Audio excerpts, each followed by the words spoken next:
Em 1924, um grupo de pesquisadores entrou numa fábrica gigantesca lá em Chicago. A famosa fábrica de Hawthorne, É certo? essa mesma. E, bom, eles tinham uma hipótese que era bem simples. Na cabeça deles, se eles aumentassem a intensidade das luzes no galpão, os operários enxergariam melhor. O que faz sentido lógico. Total sentido. E, logicamente, enxergando melhor, eles trabalhariam mais rápido. Uhum. Então, eles foram lá e aumentaram as luzes. E adivinha? A produção subiu.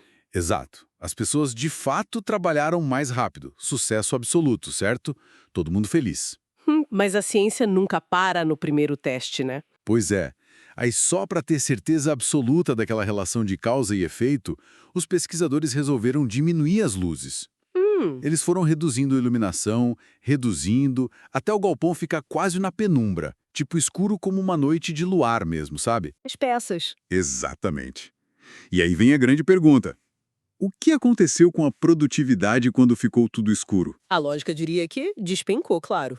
Mas ela continuou subindo. É inacreditável. As pessoas continuaram produzindo cada vez mais rápido, mesmo quase sem enxergar o que estavam fazendo. E o motivo disso? Bom, a resposta para essa pergunta simplesmente destruiu tudo que o mundo corporativo achava que sabia sobre como gerenciar pessoas. Totalmente. E essa quebra de expectativa é tipo o que torna esse evento um marco tão absoluto na história.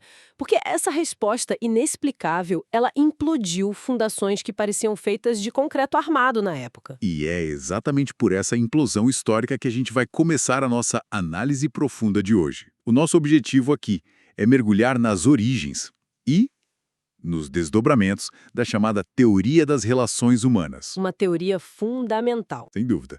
E, olha, para quem nos ouve agora, eu já faço um alerta importante.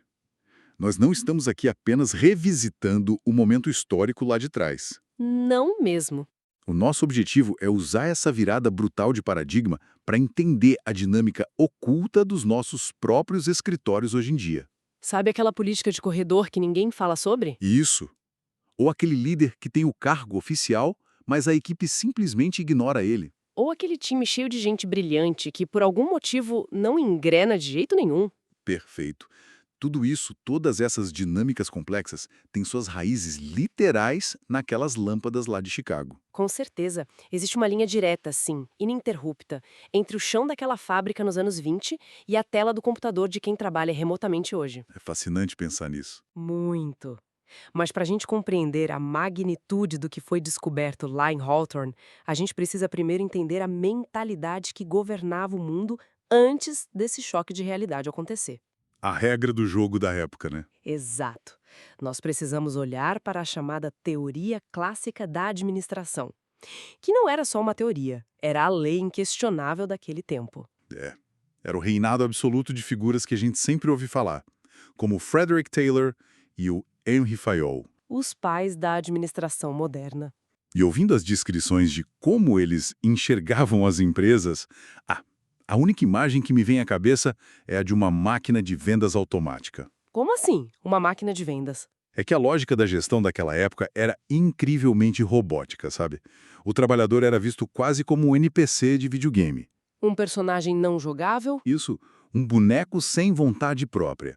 A empresa ia lá, colocava moeda, que era o salário no final do mês, e em troca exigia o produto, que era o esforço físico ininterrupto. Entra moeda, sai trabalho. Literalmente isso. Não havia o menor espaço para considerar cansaço mental, tédio ou, sei lá, a necessidade básica de conversar com o colega do lado. Era uma visão puramente mecânica. E o que torna essa sua analogia da máquina de vendas ainda mais precisa é o conceito que sustentava tudo isso. A ideia do homo economicus. O famoso homem econômico. Exato. Naquela época, os gestores acreditavam com uma fé quase religiosa que a única variável capaz de motivar um ser humano a sair da cama e trabalhar era o incentivo financeiro, O dinheiro puro e simples. o dinheiro, e só. O Taylor, por exemplo, ele passava os dias no chão de fábrica com um cronômetro na mão. Nossa, imagina a pressão. Muita pressão. Ele ficava medindo frações de segundo para descobrir qual era a maneira mecanicamente mais eficiente de um operário carregar uma barra de ferro de um lado para o outro. É a otimização ao extremo, ignorando o ser humano. Total. E do outro lado tinha o Fayol. O Fayol desenhava aqueles organogramas perfeitos, focando exclusivamente em quem mandava e quem obedecia. A estrutura pela estrutura. Sim, o trabalho era reduzido à física e à geometria praticamente. A emoção humana nesse cenário clássico era vista na melhor das hipóteses como um ruído no sistema. Um incômodo. E na pior das hipóteses, como um defeito gravíssimo a ser eliminado. É uma visão extremamente asséptica, né? Uma realidade onde o ser humano é tratado apenas como uma engrenagem, só que feita de carne. É bem por aí. Só que o mundo real tem esse péssimo hábito de esmagar teorias perfeitas, né? E o gatilho principal para o colapso dessa visão robótica toda foi o ano de 1929. O ano fatídico. Exato. Com a quebra da Bolsa de Nova York e o início da Grande Depressão. A crise de 29 foi, na verdade, o terremoto que rachou aquele chão de fábrica. Porque quando a economia global desmoronou, ficou dolorosamente claro para todo mundo que sistemas puramente mecânicos e desumanizados eram frágeis demais. Não aguentavam o tranco. Não aguentavam. Eles não sabiam lidar com o caos imprevisível do mundo real. A eficiência milimétrica daquele cronômetro do Taylor não servia absolutamente de nada quando toda a estrutura social e econômica estava em colapso lá fora. O cronômetro não resolve a angústia de quem não sabe se vai ter emprego amanhã. Exatamente. Aí as empresas começaram a perceber, a duras penas, que precisavam de algo muito além da engenharia pura para sobreviver. Elas precisavam entender como manter as pessoas produzindo no meio daquele caos. E é exatamente nesse terreno de incertezas brutais que a gente volta para a fábrica de Hawthorne, lá em Chicago. A Western Electric Company. Isso. E aqui a gente precisa detalhar um pouco a mecânica de como esse experimento revolucionário realmente aconteceu. Porque não foi tipo um momento de eureka instantâneo, sabe? Passou longe de ser instantâneo. Foi um processo de eliminação bem frustrante para os pesquisadores. Tudo começou com aquela história da iluminação que eu mencionei logo no começo. Do grupo de controle e do experimental. Isso. Eles dividiram os trabalhadores, o grupo de controle ficava com a luz constante e o experimental com a luz variando. E como eu disse, a produtividade subiu nos dois grupos. E aí, eles ficaram confusos. Totalmente. Tem até um detalhe bizarro. Eles chegaram ao ponto de fingir que estavam trocando as lâmpadas. Sério? Sério, eles subiam na escada, tiravam a lâmpada e colocavam a mesma lâmpada velha de volta no soquete. E as pessoas continuaram produzindo mais. Nossa, o que gerou um pânico absurdo nos engenheiros. Porque imagina só, você é um pesquisador treinado para medir causa e efeito físico o tempo todo. E, de repente, é como se a gravidade parasse de funcionar na sua frente. A física não explicava mais a realidade. Não explicava. Eles estavam diante de um enigma impossível para a engenharia da época. E foi bem aí que o Elton Mayo foi chamado. O grande nome dessa história toda. Sim, um psicólogo e sociólogo australiano. Ele foi chamado para tentar dar algum sentido a esse caos. E o Mayo teve uma percepção que foi, honestamente, brilhante. Ele notou que a mudança no comportamento dos trabalhadores não tinha absolutamente nada a ver com a quantidade de luz na sala. Não eram os lumens das lâmpadas. Nem um pouco. A mudança estava na atenção que esses operários estavam recebendo pela primeira vez. Sabe, para mim, a mecânica disso tudo soa exatamente como o efeito placebo que a gente vê na medicina. Como assim? Desenvolve isso. É que, no efeito placebo de um teste de remédio, a pílula de açúcar acaba curando o paciente não por causa de uma substância química real. Claro, não tem princípio ativo. Exato. Ela cura porque o paciente acredita no tratamento e principalmente porque ele se sente cuidado por aquela equipe médica. Faz todo sentido. Em Hawthorne, a iluminação da sala era literalmente a pílula de açúcar. A luz em si não importava. Era só o pretexto. O verdadeiro combustível para aquele aumento maluco de produtividade foi o fato de que, pela primeira vez na história daquela empresa, dezenas de operários estavam sendo observados. Sendo tratados como pessoas. Sim, questionados e tratados como indivíduos importantes para um grande estudo científico. O simples ato de prestar atenção neles alterou profundamente o comportamento. E tem um detalhe crucial sobre como Mayo conseguiu comprovar de vez essa sua teoria do placebo gerencial, que foi a introdução do famoso programa de entrevistas. Eles começaram a conversar com o pessoal, né? Sim, abandonando de vez os testes físicos de luz e temperatura, a equipe de pesquisadores decidiu simplesmente sentar e conversar com os funcionários. Mas não era aquele questionário engessado de sim ou não, certo? De jeito nenhum. Eles adotaram um modelo de entrevistas não diretivas. Uhum. Ou seja, eles sentavam ali e deixavam o funcionário falar sobre o que ele quisesse. Qualquer coisa. Podia ser frustrações com supervisores, problemas em casa, medos com a crise, qualquer coisa mesmo. Nossa, virou uma terapia ocupacional na fábrica. Quase isso. Eles realizaram mais de 20 mil entrevistas. 20 mil. Uau, é muito dado coletado. Muito. E o mecanismo que eles descobriram ali no meio de tanta conversa foi revolucionário. Eles perceberam que o próprio ato de desabafar, de ser ouvido sem julgamento por uma figura de autoridade, funcionava como uma válvula de escape emocional poderosíssima. Então as pessoas não precisavam de mais dinheiro para produzir mais. Elas precisavam ser ouvidas. Exatamente. A produtividade aumentava consideravelmente porque o ambiente psicológico tinha se tornado mais acolhedor e seguro. Mesmo que o galpão físico e o salário continuassem idênticos ao que sempre foram.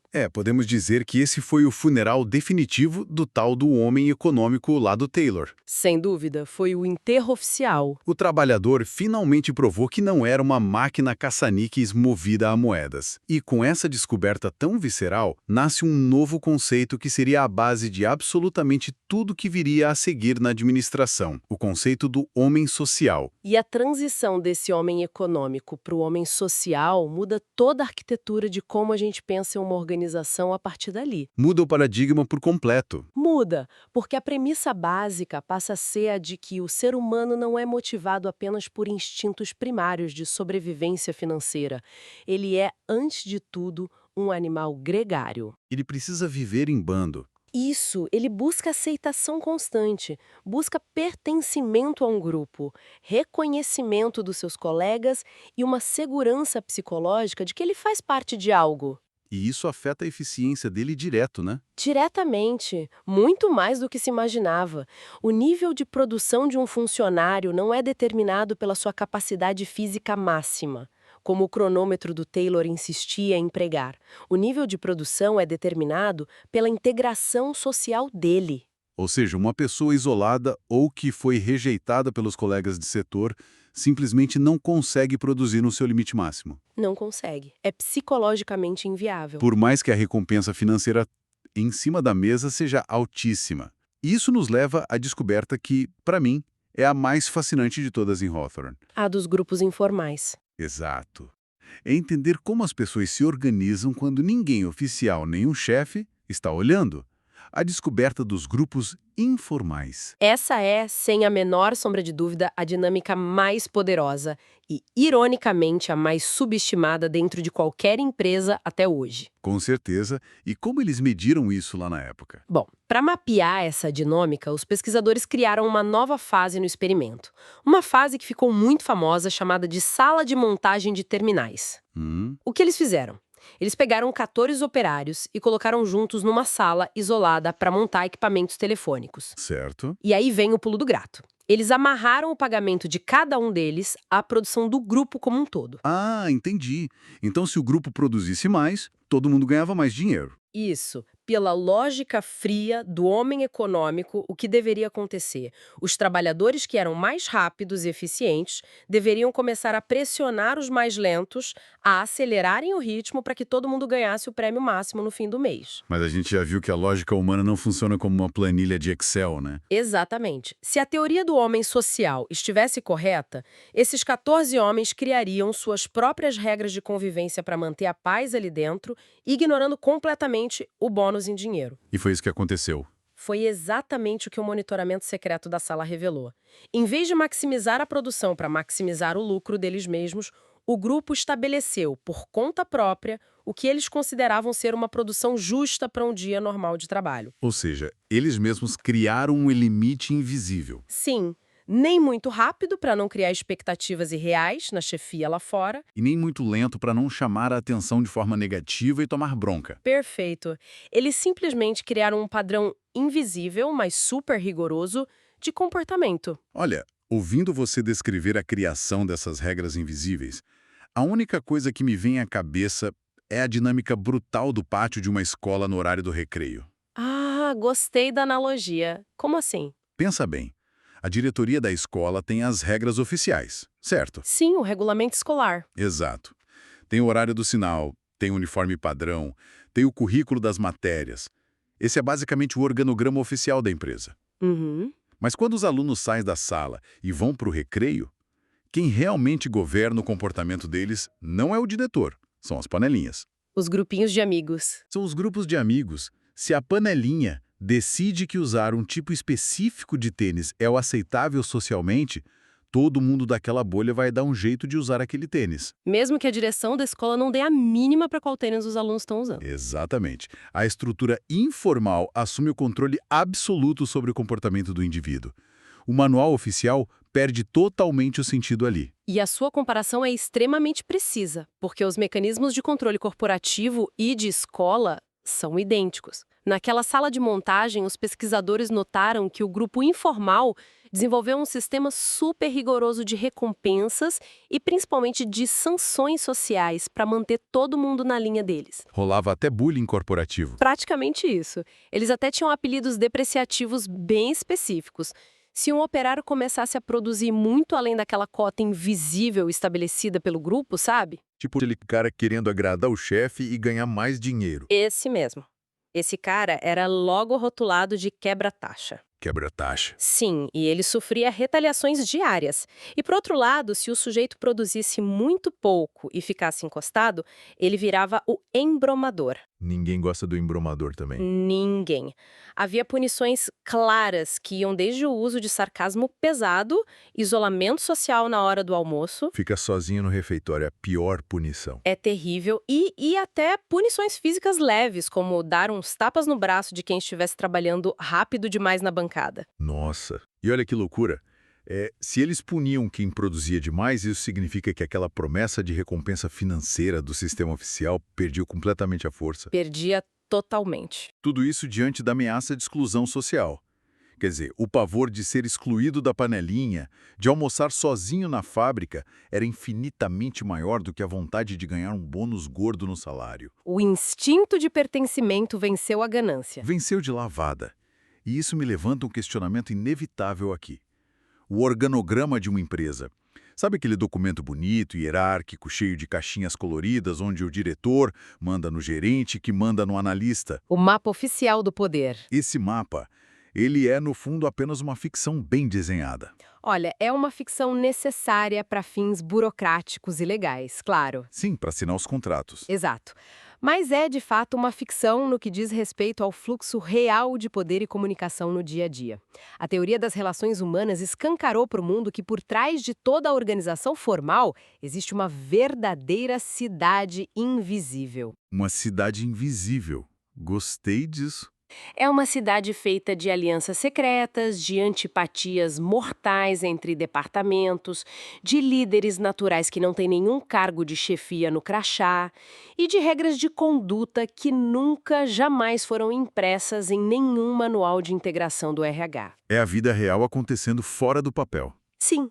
E um gestor que tenta governar uma empresa hoje usando apenas as regras da cidade oficial e ignorando completamente essa cidade invisível, bom, esse gestor está simplesmente destinado ao fracasso. Ele vai ser engolido pela equipe. Vai ser sabotado o tempo todo e nem sequer vai entender de onde veio o golpe. É uma mudança de paradigma monumental.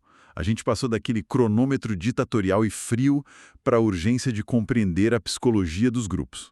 Uma evolução em tanto. Sem dúvida. Mas, acompanhando o desenrolar dessa história, sabe, eu sinto que a gente está caminhando perigosamente para o outro extremo agora. Como assim para o outro extremo? É que, se a conclusão do Maio for levada ao pé da letra mesmo, parece que a única função de um bom líder de equipe é agir como um terapeuta em tempo integral. Entendi seu ponto. É tipo, o gerente só precisa garantir que todo mundo seja o melhor amigo de todo mundo, se o fator social for o único foco da gestão. Se a empresa se tornar só um grande espaço de convivência aconchegante para nutrir esse homem social. O que acontece? A equipe pode passar o expediente inteiro tomando cafezinho, rindo no corredor, fazendo dinâmica de grupo, compartilhando traumas de infância, sentindo um nível absurdo de pertencimento. E o trabalho em si? Pois é. Não entregam absolutamente nenhum relatório importante até o fim do mês. Todo mundo se ama, mas a empresa inevitavelmente vai à falência. Olha, você acabou de diagnosticar com uma precisão cirúrgica qual foi o calcanhar de Aquiles dessa teoria toda. Foi muito longe, né? Foi. E esse foi o grande choque de realidade que as pesquisas posteriores, nos anos seguintes, trouxeram à tona. A principal crítica histórica à teoria das relações humanas é justamente que, na sua tentativa desesperada de humanizar aquele ambiente de trabalho terrível e de combater a frieza robótica do Taylor, ela supercorrigiu o problema. O pêndulo balançou com muita força para o outro lado. Com força demais, o Elton Mayo e os seguidores da teoria acabaram romantizando o operário. Eles romantizaram o próprio ambiente de fábrica, criando uma equação muito ingênua na época. Que equação seria essa? A ideia de que um trabalhador feliz e satisfeito com os amigos é automaticamente e sem nenhum esforço um trabalhador altamente produtivo. E a vida real prova diariamente que isso é uma grande falácia. Totalmente. Porque, convenhamos, você pode estar incrivelmente feliz no seu trabalho exatamente porque o seu chefe é omisso e ninguém está cobrando metas de você. Exato. A sua felicidade naquele momento é fruto da leniência da empresa, não da sua eficiência produtiva. Você resumiu perfeitamente. Há uma dissociação muito real possível entre satisfação e produção.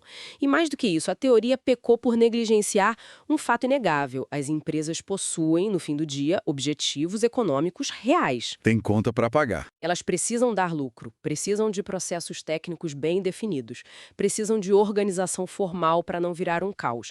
O conflito entre o que o indivíduo deseja, que, vamos ser honestos, muitas vezes é estabilidade, conforto e menos esforço. É a natureza humana. Sim.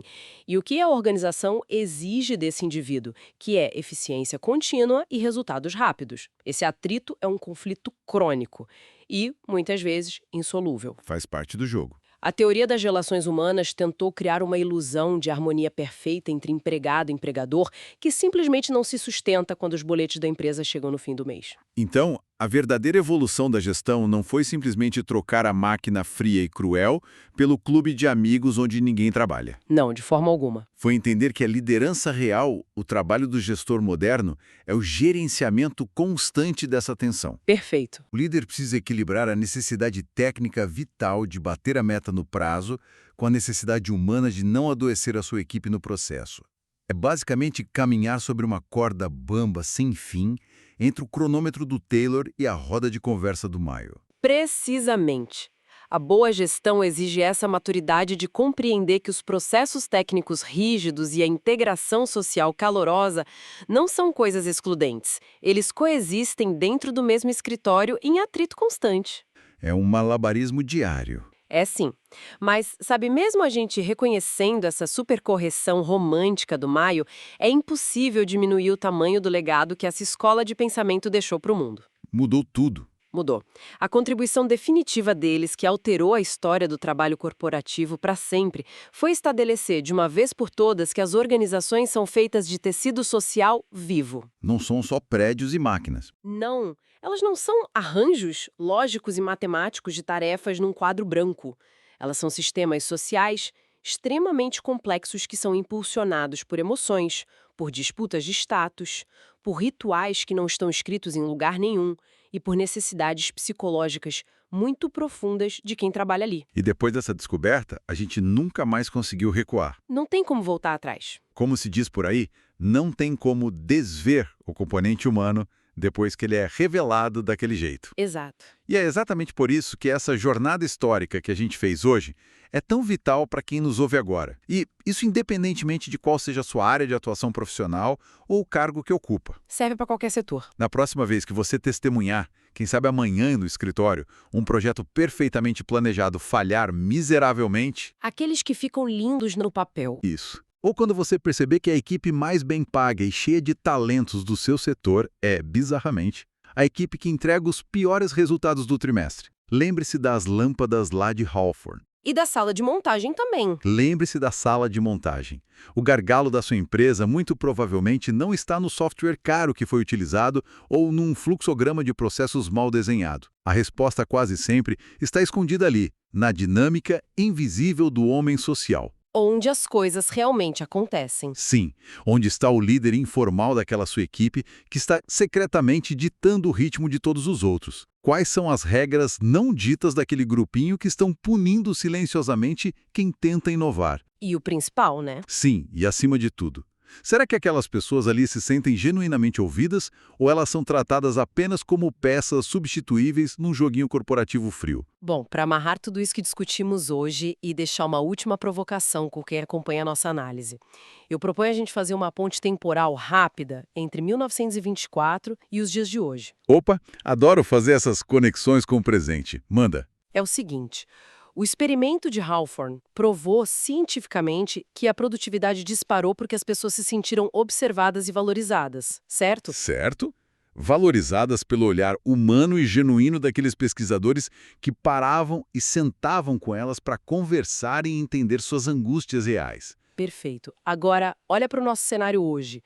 Nós vivemos a era do trabalho remoto, do home office, da inteligência artificial e do software de monitoramento corporativo massivo. Ah, onde o chefe sabe até que horas você foi no banheiro. Literalmente. Existem empresas hoje onde o movimento do mouse do funcionário, o tempo exato em que a tela do computador fica ativa, as palavras que são digitadas no chat corporativo, Tudo é medido. tudo. E até o tempo que a pessoa passa longe do teclado tomando uma água, tudo isso é rastreado incessantemente por algoritmos matemáticos no servidor da empresa. É um nível de vigilância absoluta que o Taylor jamais sonharia em ter com o cronômetro dele. É uma vigilância completamente fria, incessante e puramente focada em extrair dados de produção, sem humanidade nenhuma. Exato. Então, a reflexão pesada que fica para hoje é a seguinte: será que essa hiperobservação moderna, cheia de algoritmos, tem alguma chance real de fazer o ser humano se sentir valorizado e integrado,